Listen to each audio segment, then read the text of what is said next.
Hola maestro, ¿cómo estás? Buenas tardes. Buenas tardes, Oscar, ¿cómo estás? Gusto saludarte. Igual, aquí estamos con Menchi, Menchi, Estela y Fito. A Menchi y a Estela, ¿no? Estela y Fito. Y Fito también.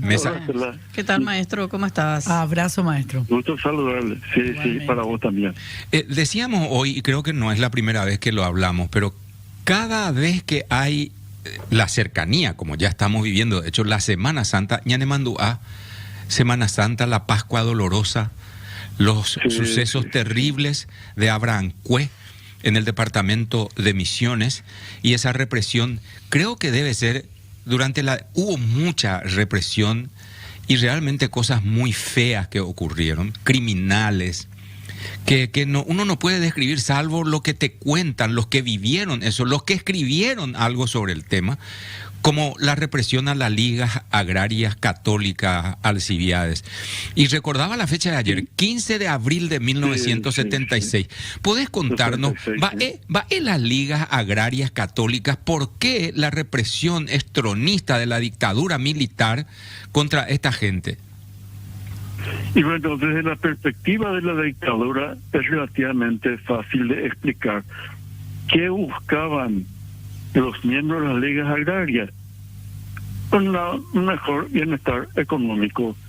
Entonces, crearon, por ejemplo, las escuelitas, las cooperativas de consumo, y esta cooperativa rápidamente comenzó a ser el motivo de la represión, porque los almaceneros de los pueblitos, de los barrios, comenzaron a perder clientes porque estas cooperativas vendían a un precio mucho menor que lo que ellos, los almaceneros vendían, y iban quedando como sin clientes. Entonces comenzaron a denunciar a estos campesinos por comunistas, porque decían que lo que buscaban era perjudicar a los comerciantes, al gobierno sobre todo, ¿verdad? Entonces comenzó a llamar la atención de la dictadura por las muchas denuncias que había, y comenzó a investigarse y encontraron que efectivamente las cooperativas eran un problema. También los actos comunitarios, sobre todo los días sábados, se reunían para la autoayuda, y entre ellos utilizaban los elementos de trabajo que compartían, o levantaban viviendas para los socios, y eso era lo que llamó la atención de la dictadura. Y cada vez estas organizaciones se iban fortaleciendo y se extendían por distintas ciudades, ¿verdad? Bueno, en Misiones, llegó acá a Guazú, Alto Paraná, y comenzó a ser realmente un problema. En eso se dio la famosa OPM, un proyecto de jóvenes que soñaban con un país mejor y jugaban a los revolucionarios. No tenían nada para enfrentar a la dictadura, y en sus documentos aparecían algunos miembros de las ligas agrarias, que fue el gran pretexto del estronismo para esa represión feroz de las ligas en Misiones, que después se extenderían a otras localidades como Acaraimí, como Jejuí, que han sido los hechos más resaltantes de represión en la dictadura. Con esta agravante no se sabía nada, no se podía publicar absolutamente nada. Yo supe lo de la Liga Agraria mientras ocurría, porque con anterioridad con muchos de estos dirigentes trabajaba informando sobre las cosas que hacían, y de allí que los conocía. Pero cuando vino esta represión, vino la orden del Estado Mayor del Ejército con la prohibición absoluta de no publicar absolutamente nada. Entonces no se sabía a nivel nacional lo que estaba pasando en Misiones, en este caso. Recién después de la caída de la dictadura se comenzó a hablar, se comenzó a investigar, a hacer entrevistas con las víctimas o con sus familiares, ¿no? Y iban saliendo las barbaridades que se cometían. Yo hice una serie de reportajes al respecto, pero después me di cuenta que los reportajes eran insuficientes porque eran tan escandalosas las cosas que sucedían que aparecían increíbles y que era más fácil creerlas desde la ficción. Así hice la novela Un viento negro, basado exclusivamente en los hechos que hasta entonces eran desconocidos por la opinión pública, ¿no? Pero la orden de no publicar era absoluta y comenzaron a salir cosas de las barbaridades que cometían los agentes de investigaciones, los torturadores, ¿no? Encabezados por el famoso Saprissa, que tenía su sede en Abrancue, que es un edificio que después sirvió para hasta hoy creo que para delegación de gobierno, hoy gobernación. Y en ese sitio se convocaba a los sospechosos de ser no solamente de las ligas agrarias, sino también de pertenecer a la OPM.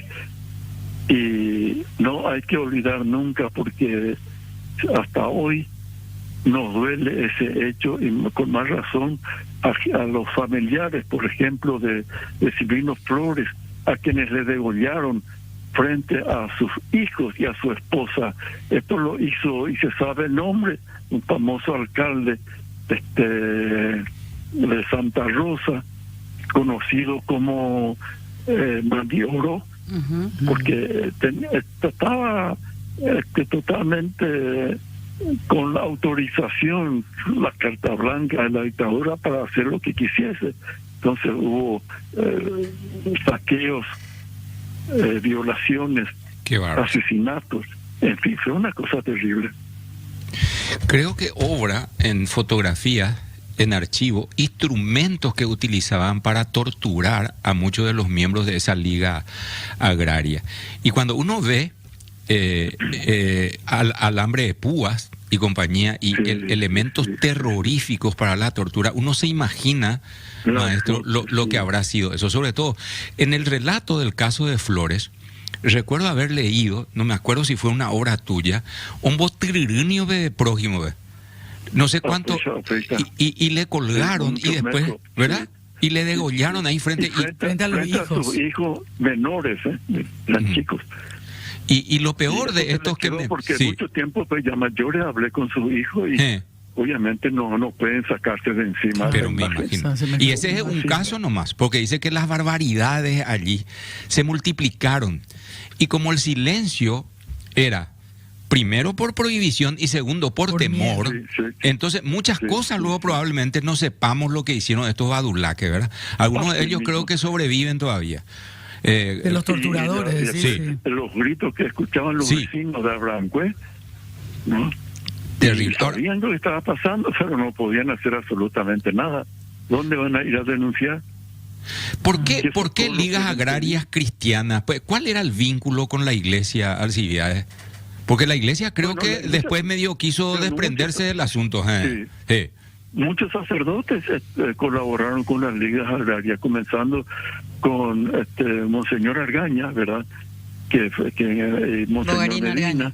Bugarín Argaña. Después algunos, Bugarín Argaña. Y después algunos sacerdotes españoles, ¿no? Pero que colaboraban desde el punto de vista, digamos, religioso, ¿no? Jesuitas, ¿verdad? Jesuitas.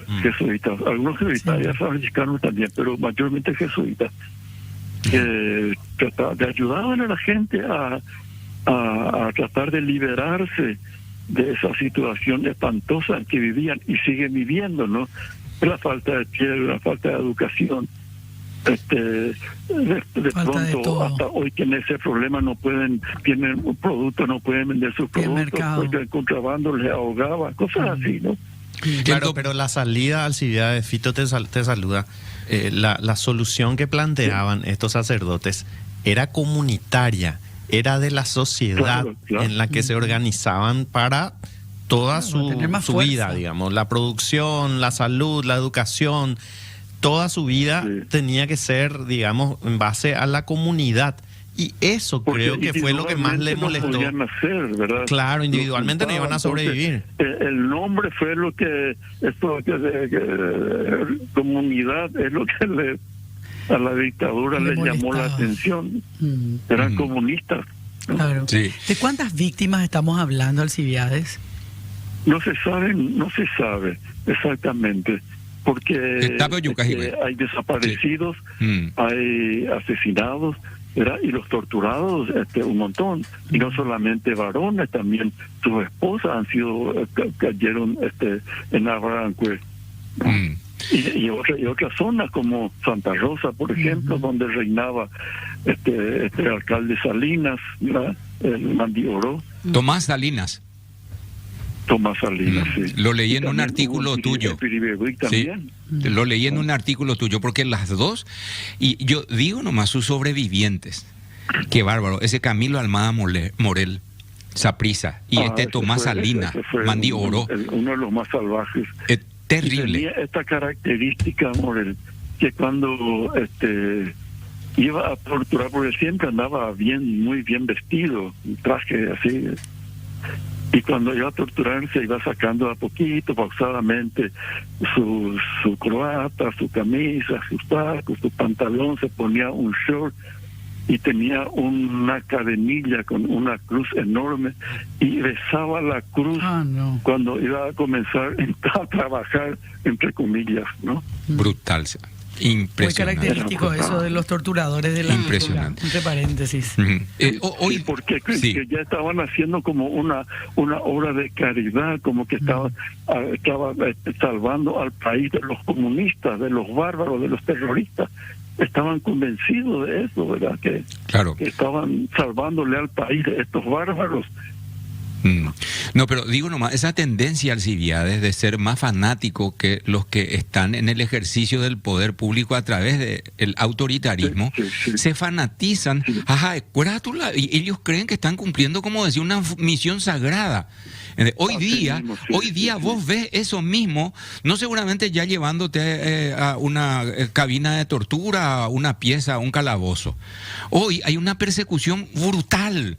Y esa persecución brutal se manifiesta utilizando incluso, ¿verdad?, la propia democracia y sus recursos públicos, los poderes del Estado. La democracia lo utiliza, ¿verdad? Claro, un paralelismo nomás hacemos. Qué sé yo, el cartismo está convencido, o por lo menos que quieren convencernos, de que están trabajando por el bienestar del país, ¿no? Y ese convencimiento, ese fanatismo es lo que nos conduce a este estado de dividirnos, ¿verdad?, entre buenos y malos, como en la época de la dictadura. Alcibiades, otro tema que enfocábamos, independientemente de este, que para mí por lo menos creo que de lo poco que leí, porque uno siempre dice, no leí nada todavía frente a lo que se puede leer. La Guerra Civil del 47, creo que vos escribiste también, ¿verdad?, libros sobre el 47. Sí, el drama del 47, documentos secretos de la revolución. Sí. Y esos documentos secretos, se trataba de que los documentos que la embajada norteamericana enviaba al Departamento de Estado, y luego después de 25 años se liberó. Entonces yo me fui a traer muchos de esos documentos, ¿verdad?, que no se conocía. Entonces eso daba un poco más de luz a las cosas que pasaban en esa revolución y antes, porque la revolución del 47 comenzó en el 46 con esa famosa Vivaré democrática, ¿verdad? Y que terminó en la revolución porque Morínigo entregó su gobierno al Partido Colorado a espalda de los militares que se han ido para solucionar el problema, porque el Partido Federalista se retiró de la coalición y quedaron los militares y el Partido Colorado. Entonces se le sirvió a Morínigo en bandeja la oportunidad de retomar el poder, porque él estaba un poco marginado de esos 6 meses de la primavera. Y como entonces fue su cumpleaños, un 11 de enero, su cumpleaños, entonces quedaron en que el día 13 volverían los militares para hacerse cargo del poder. Llegaron y ya encontraron que estaba ocupado ese poder, y los militares se sintieron obviamente estafados, y si se hicieron llamar como constitución institucionalistas, y comenzaron a trabajar contra el poder de Morínigo, y en fin, ya sabemos que ¿En qué terminó? el 47. Digo nomás, Alcibiades, porque en mi niñez escuchaba a mis parientes, a mis tíos hablar, pero sin mucho ánimo, plena dictadura también, rememorar los dramáticos momentos de las guardias urbanas. Y vos escuchabas, decías, pero ¿qué es lo que hacían? Y era terrible todo lo que hacían. Esa es la PCIT, nos odiamos, ya yo yucajanguá entre paraguayos, de terror. Todo lo que yo escuchaba decía, no puedo. El ómnibus, por ejemplo, lo tomaba cualquiera en la esquina a partir de las 7 de la 8 de la noche, y pedían documento. Y vos le mostrabas que usara el nuevo documento, tenía que hacer la afiliación colorada. Por eso ese documento no se podía transitar. Terrible, porque nos matábamos. Digo eso porque hay una responsabilidad todavía en el fondo de no curar esa herida. Yuca entre paraguayos, impresionante. Sí, porque ustedes lo que pasaba era, por ejemplo, que las fuerzas del gobierno tomaban una localidad, ¿verdad? Arrasaban con los liberales, sobre los liberales y lo que eran considerados comunistas, ¿verdad? Después esa localidad fue retomada, digamos, por los revolucionarios. Entonces contra los colorados, ¿verdad? Entonces era una cosa interminable, ¿no? Y muchas veces el problema de esa revolución no estaba tanto en la revolución en sí misma, sino en el rumor que corría. Jaque esta noche, jaque mañana, ¿verdad?